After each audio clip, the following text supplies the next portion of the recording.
Good morning, everybody. My name is Josh Koskoff. Can you spell for us? Sorry. Yeah, I can do that. Koskoff. And I'm one of the attorneys who is honored, maybe the wrong word, but who is representing with the gravest of concerns these families, along with my wonderful co-counsel, Aaron Rogiers. Aaron, spell your name. Rogiers. And so Aaron and I, we've been asked by 17 families, 16 of whom have lost children, to investigate and evaluate potential legal action. And in a moment, we'll turn to the families and they'll tell you what their response is to what they've learned and what they're still learning. Understand that the report has not been made available but for about an hour or two. And it is voluminous, as you've heard. So most of our reaction is really based on what we heard from the Attorney General and his team last night. And so I want to talk about three things. The first thing I want to say is that the families appreciate the Attorney General's commitment to seeing this investigation through. For families in this situation, transparency and comfort and knowing that your government or your state is listening to you and are concerned about what you and your families went through is critically important. They haven't gotten a lot of that from the state of Texas, so for them, that is very much appreciated. And it was clear not just that the DOJ has taken this investigation very seriously, but that the Attorney General himself, I think you saw it, has expressed great empathy, and that's also very appreciated by the families. There are limitations, though. These families didn't need a 400 or 500-page government report to learn that law enforcement failed them in a historic way. They didn't need the report to tell them that law enforcement violated its most sacred responsibility, and that is to protect our children in a time of great need. They didn't need that. Why didn't they need that? Because they were there. Some had AR-15s pointed at them as they desperately tried to help when law enforcement wouldn't. They were there as their children were being killed while law enforcement was paralyzed. They were there. So they did not need to learn that. But the details of the investigation will come out for whatever value they provide. It's important to understand go back and let's just refresh our recollection about what happened that day. Within minutes, really, hundreds of heavily armed law enforcement officers were there from all different agencies. The DEA was there, the Border Patrol was there, the Uvalde police were there, the school police were there, the county police were there, Texas Marshals were there. It was a convergence of heavily armed and mostly very well-trained law enforcement agents. And you would think that they were fighting to protect a major army from invading us at our borders, as we would like our law enforcement to protect us. But who was on the other side of this epic battle? What were they afraid of?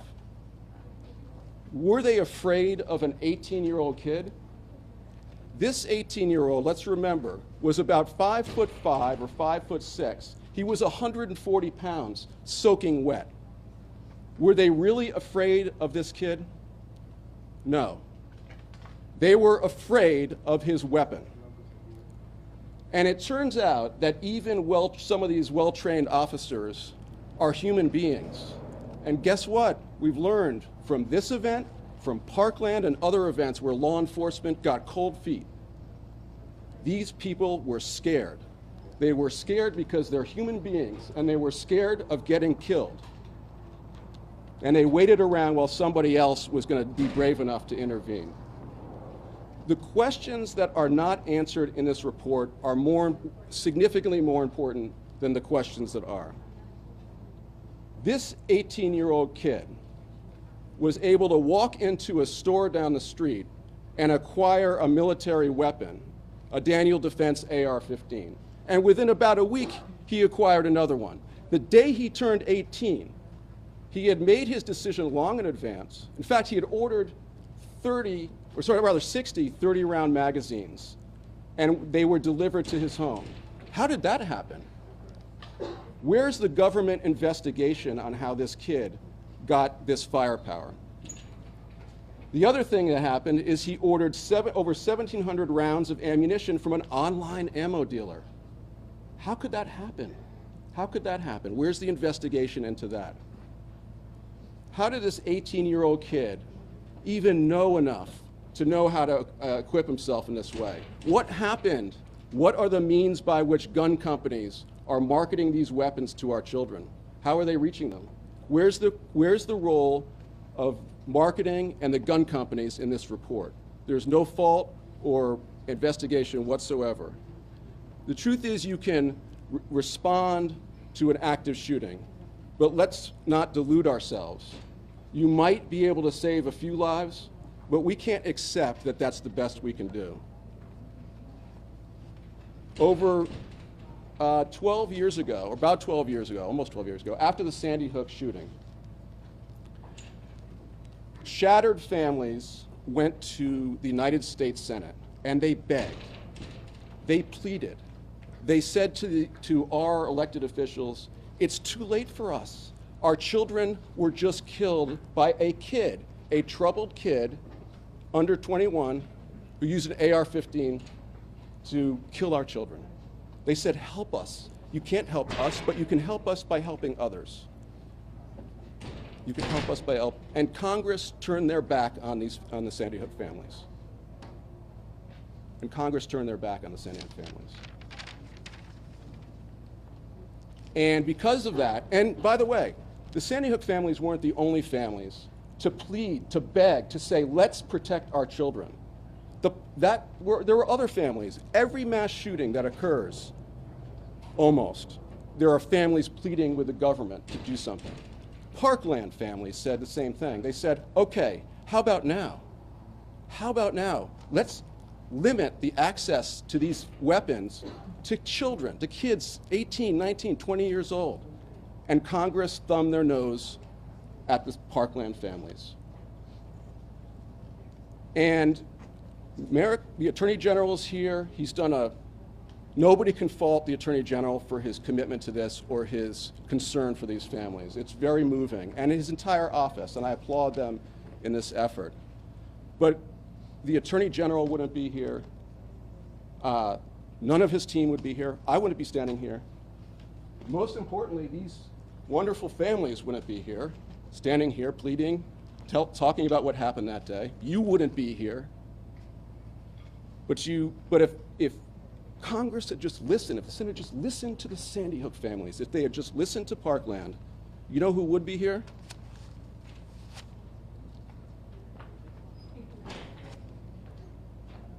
Eva Morales, Irma Garcia, Uzziah Garcia, Xavier Lopez, Amory Jo Garza, Jose Flores Jr., Aletha Ramirez, Annabel Guadalupe Rodriguez, Eliana Torres, Eliana Garcia, Rogelio Torres, Jacqueline Casares, Jayla Nicole, Silvera, Jace Luevanos, Lexi Rubio, Tess Mata, McKenna Elrod, Neve Bravo, Layla Salazar, Maite Rodriguez, and Miranda Mathis. Think about that. This shooting doesn't happen if our government had just listened to these families, or and not just our government, but if the state of Texas had just even done the paltry thing of making it, even raising the age to 21, they would all be alive. And isn't that such a small price to pay? Yeah. We're going to turn it over now. Sorry?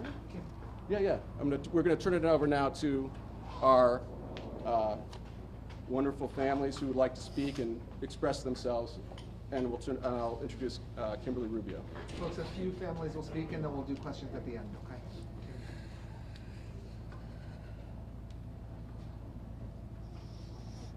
Reading this report this morning, I read that Pete directed officers intending to gain entry into the classroom to stop, that no leader effectively questioned the decision and lack of urgency of UCISD PD Chief Arredondo and UPD Acting Chief Mariano Pargas toward entering classrooms 111 and 112, and that leadership can arise regardless of rank and title. I hope that the failures end today and that local officials do what wasn't done that day, do right by the victims and survivors of Robb Elementary, terminations, criminal prosecutions. And our state and federal government enact sensible gun laws, because Robb Elementary began the day an 18-year-old was allowed to purchase an AR-15.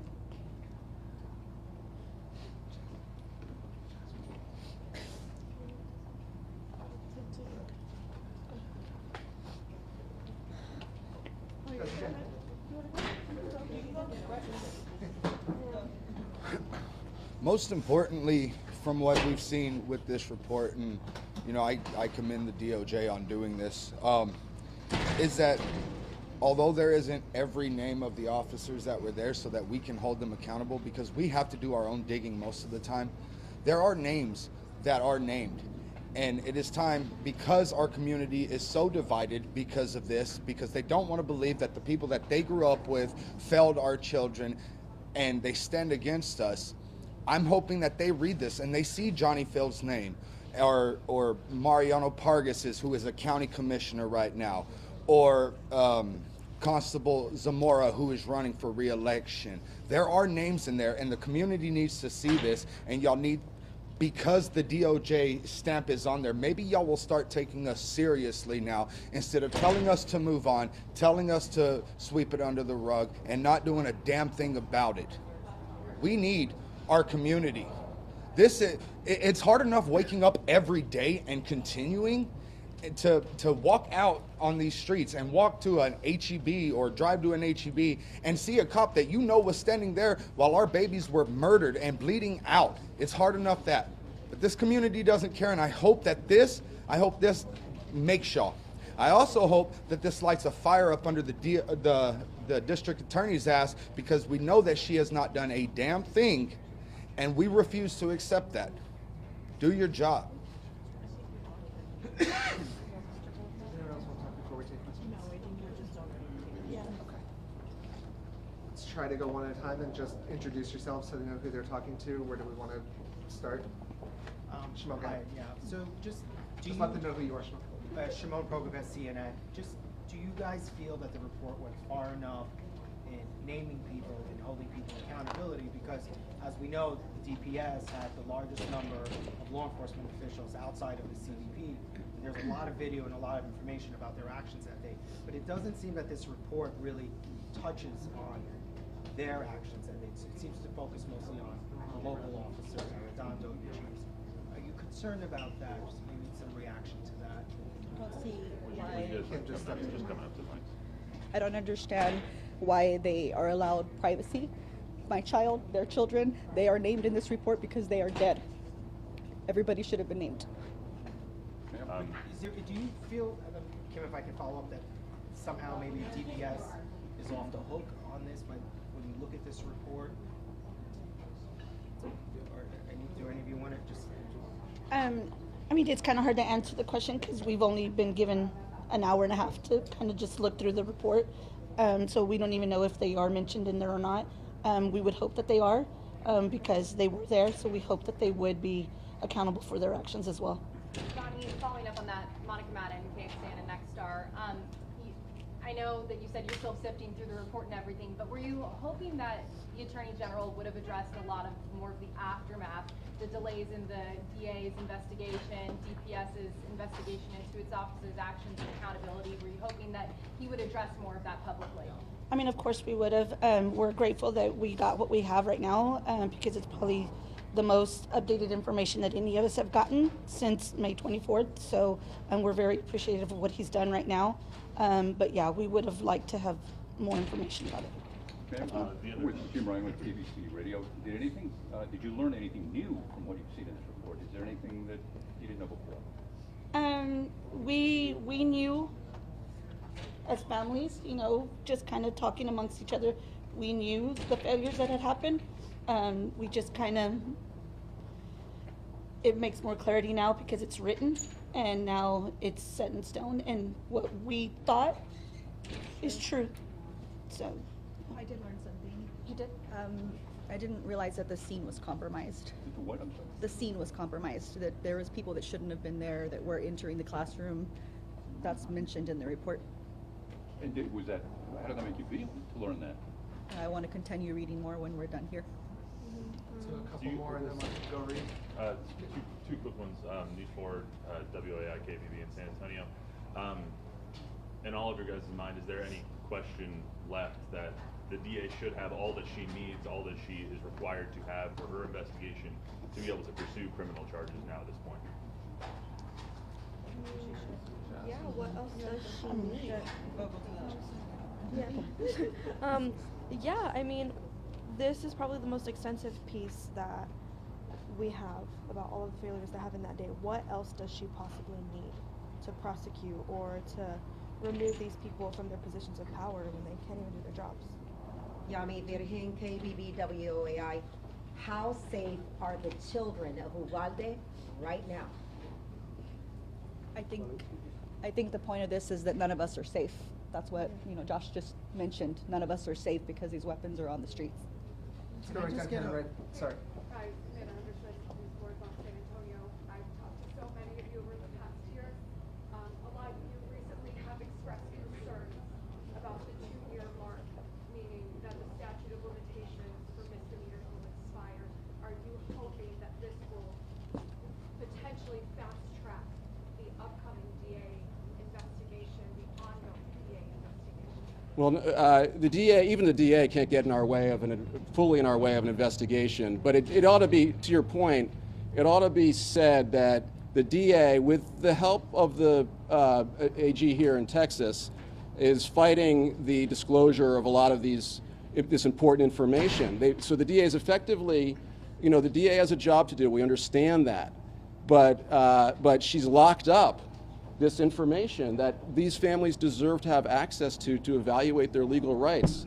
There's no reason why she can't do her job so that we can do ours, and so that these families get the information they deserve to make the decisions they have to make. Assuming she's still giving you no timeline updates. I mean, I think at this point, it's not a good bet to bet on the DA's timelines. Yes, sir. Quick question. You know, you talk about how you're representing the family. You're trying to conduct an investigation. What's the purpose of it? Is it potentially to sue the local law enforcement agencies? Like, what are you hoping? Well, it's similar. I mean, of course, the DOJ looks at the criminal, and the DA is looking at criminal allegations. But the other facet to these incidents is what went wrong, and how can we hold those people accountable? And the traditional other means that we do so, which is by bringing legal action against them, so that there's another incentive to clean up their act, right? And so we have to look at all the angles here. What contributed to this? And it should be noted that when many of us were growing up, maybe am I the oldest person here? But when many of us were growing up, we didn't have these routine mass shootings with AR-15s. But guess what? AR-15s were available. So something's changed. And so one of the big things that we've seen in Sandy Hook and Parkland and other cases is that what's changed is the way these weapons are pushed on youth. And this is a tragic and unnecessary example of the repercussions of that. When I was growing up, nobody knew what an AR-15 was, and here every kid of a certain age, especially boys, know what they are because they're being courted, and they're being courted with other actors like social media and et cetera. So these gun companies are really pushing these products on kids for these types of missions. Can we get reaction from the Texas Tribune? Are you suggesting that you're going to pursue charges against gun manufacturers? Well, I don't bring charges, but fair enough. But the legal issues that were under consideration now I can't really speak about beyond just the big picture type of things that you have to look at in an incident like this. I mean, there's a lot of factors that go into something like this. For the families now, what are the next steps? As we now have one of these investigations out, there's numerous. The DPS is still doing their investigation. We obviously have the DA who is still doing theirs. What is next for all of you as you continue to try and move forward and, one, put the day behind you, but two, create change? I think we're going to continue fighting. We're going to continue fighting that some type of change is made in honor of our kids. We have nothing left but to fight for them. We are their voices now, so we're going to continue. Can I just get a reaction from someone, the Attorney General, having him stand there, very significant moment when he says that lives, had officers followed protocol and procedure, lives could have potentially been saved. How was that? How was that for you to hear him say that? I mean, how do you want us to react to that? What, because so many people have not wanted to say that here, the law enforcement officials. It was pretty hard. I mean, I mean, respectful for telling us, but I mean, it was pretty hard, to hear that. When he sits there and says that, lives could have been saved. I mean, I just get a little closer to the mic. Like, I just couldn't believe it. For these officers to sit there and just not do anything, and still be out here, on the streets like nothing happened, And my daughter's gone. It was hard.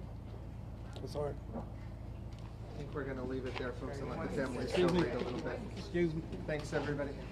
I got something to say. I'm the grandfather of Layla Salazar. And this mass shooting here, why is it that our officers got rewarded instead of being punished and got raises instead of getting demotions? That's what I don't understand. The DPS major there that's sitting behind Abbott got a $40,000 raise. The Texas Ranger that had been suspended a year ago, fired, he's still getting paid over $100,000. Why are we paying these officers and then you want us to trust them with our families when they're getting paid to do nothing?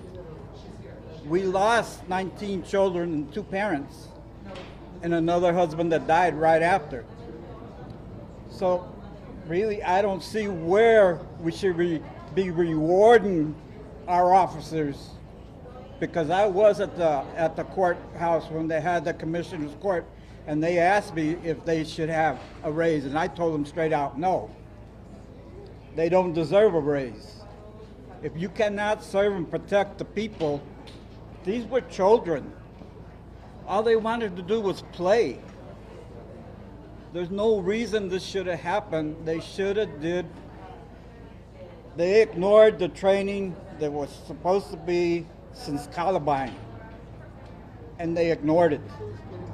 There's too many failures in this situation that happened here in Uvalde, and for them to be getting rewarded for, I do not agree.